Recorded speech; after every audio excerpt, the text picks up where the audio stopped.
po. So, si Lolo Tom po, siguro mag-1 year pa lang po kami magkakilala.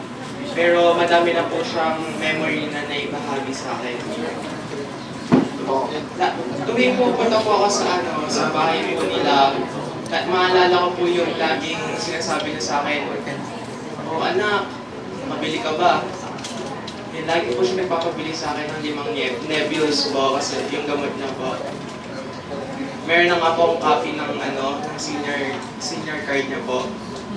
Tapos, ayun po, yung pinakamaalala ko pong nasabi na, siguro po, a week po before po siya na hospital, sabi niya po sa akin, sabi niya, "Anak, lumapit ka sa akin, may sasabihin ako sa'yo."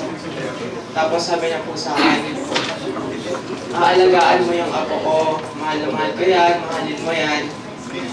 Kasi inalagaan ko yan, bata pa lang yan." Yun po yung huli na sinabi sa akin. Yun lang po.